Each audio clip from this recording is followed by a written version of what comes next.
ஜீ தமிழ்ல டெலிகாஸ்ட் ஆகிட்டு இருக்க டான்ஸ் ஸ்டோரி டான்ஸ் ரீலோடல் 3ல மணிமேகலை அண்ட் விஜய் தான் ஆங்கரா இருக்காங்க. அதே நேரம் ஜட்ஜஸ் வரலட்சுமி, சரத்குமார், ஸ்னேகா, பாபா பாஸ்கர் இவங்க 3 பேரும் இருக்காங்க. மேலும் ஒவ்வொரு வாரமும் ஏதாவது ஒன்று இன்ட்ரெஸ்டிங்கா ஷோல நடந்துகிட்டே தான் இருக்கும். குறிப்பா சென்சிட்டிவான கண்டென்ட் ஏதாவது வந்தா கண்டிப்பா வரலட்சுமி, சரத்குமார் அண்ட் மணிமேகலை இவங்க 2 பேரும் ரியாக்ட் பண்ணுவாங்க.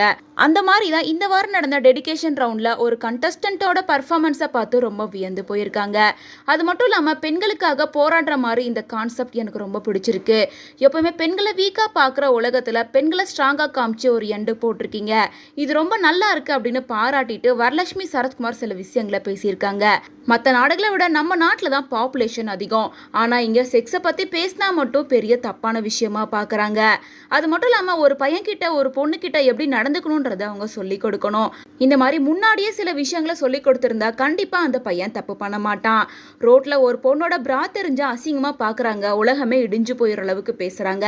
ஆனால் கீழே குனிஞ்சா ஒரு பையனுக்கு ஜட்டி தெரியுது, ஆனால் அதெல்லாம் அசிங்கமாக பார்க்க மாட்டேங்கிறாங்க. ஒரு பொண்ணு ட்ரெஸ் பண்ணியிருந்தா இவ்வளோ கேவலமாக ட்ரெஸ் பண்ணியிருக்காங்க, அந்த ட்ரெஸ்ஸில் தான் தப்பு இருக்குன்னு சொல்கிறாங்க. ஆனால் ட்ரெஸ்ஸில் தப்பு இல்லை, பார்க்குற விதத்தில் தப்பு இருக்குன்னு சொல்லி கொடுக்கணும். இதெல்லாம் ரூட்ல இருந்து சரி பண்ணால் மட்டும்தான் சரியாகும். மற்ற நாடுகளோட கம்பேர் பண்ணுறப்ப இந்த நாட்டில் தான் நிறைய தப்பு நடக்குது. சின்ன பசங்களை ரேப் பண்ணுறதுலேருந்து உள்ளிட்ட பல பிரச்சனைகளை ஃபேஸ் பண்ணிட்டு தான் இருக்கோம். மேலும் யுஏஇ போன்ற நாடுகளில் திருநாளே கையை வெட்டுவாங்க. ஆனால் இங்கே என்ன தப்பு பண்ணாலும் ஈஸியாக வெளியே வரலாம். நம்ம நாட்டில் சட்டம் சரியில்லை உள்ளிட்ட நிறைய விஷயங்களை உடச்சி எமோஷ்னலாக ஓப்பன் அப்பாக பேசியிருந்தாங்க.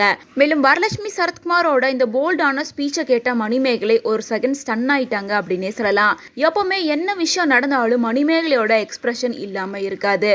என்ன பேசினாலும் அதில் அவங்களோட ஒப்பீனியனை கண்டிப்பாக அவங்க ஷேர் பண்ணுவாங்க. ஆனால் இந்த முறை இந்த ஸ்பீச்சை கேட்டு மணிமேகலை ரொம்ப ஸ்டன் ஆகி நின்றுட்டாங்க. மேலும் வரலட்சுமி தொடர்ந்து ஆக்டர் ஸ்னேகாவும் நம்ம ஊர்ல இருக்கவங்க நாயை கூட விட்டு வைக்க மாட்டேங்கிறாங்க.